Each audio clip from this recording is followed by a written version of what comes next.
Hey everybody, uh, if you watch Star Trek, particularly the original series as I do, then you're more than familiar with one of my favorite episodes, and perhaps yours, The Ultimate Computer.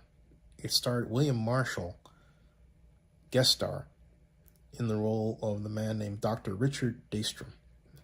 And Dr. Richard Daystrom created the Comptronic and Dualtronic systems that govern the operation of computer systems in the 23rd and 24th century, and caused Dr. Daystrom to be revered in much the same way as Albert Einstein is today.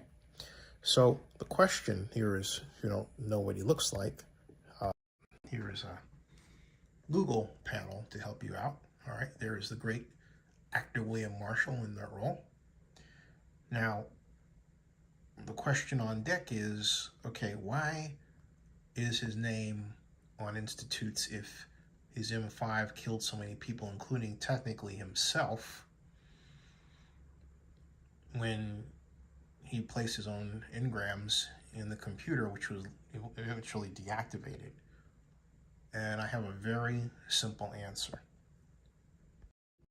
The question was asked on Facebook, and it reflects 21st century cancel culture. I should say more appropriately, of the second decade and the third decade of the 21st century. Cancel culture, born of social media, where a group of people scream about an injustice that someone has done and say, oh, that person, like John Muir, was a racist and a eugenicist. Take his name off the university buildings, okay? And therein lay the difference. What happened with Dr. Daystrom,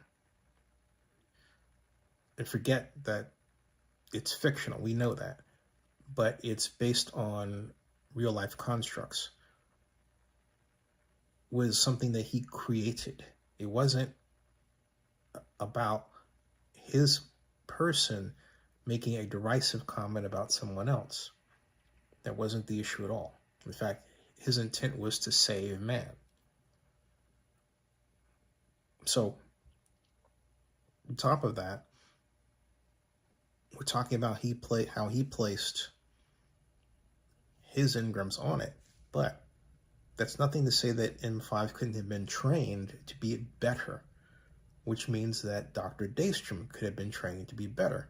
Indeed, he wasn't killed on Star Trek. He was put into a mental institution, which means he was getting well. He was on the path to getting well.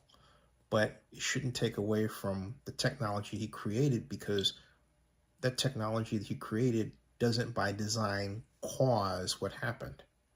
Okay? It was a unique set of circumstances born of Dr. Daystrom's own anger.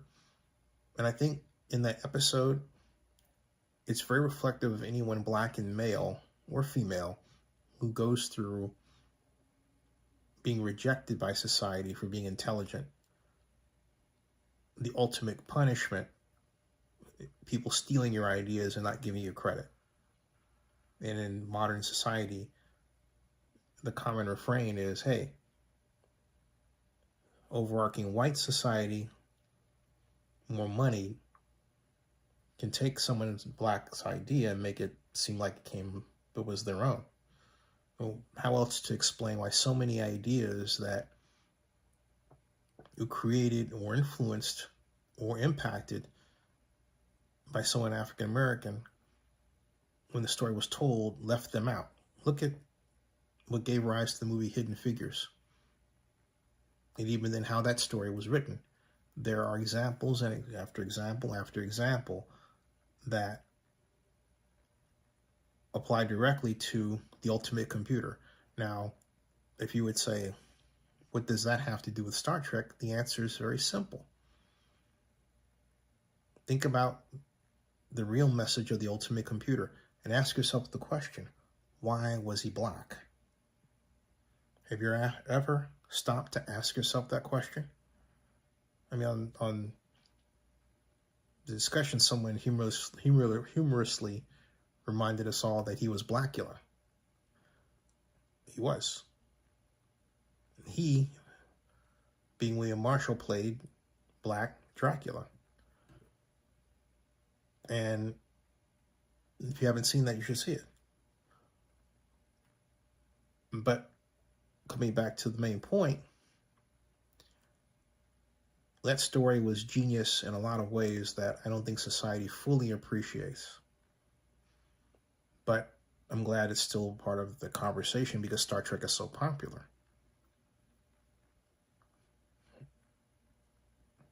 Dr. Daystrom was a true intellectual hero. And what he did has nothing to do with his character flaw. Yes, his character flaw wound up in a computer. But the computer was still governed by technology he created that didn't depend on that character flaw to work. Subscribe to Zenny62 on YouTube. I'd love to hear your comments, by the way. And bookmark oaklandnewsnowblog.com and our newest website, zennyreport.com. Thanks. Both on Google News, by the way.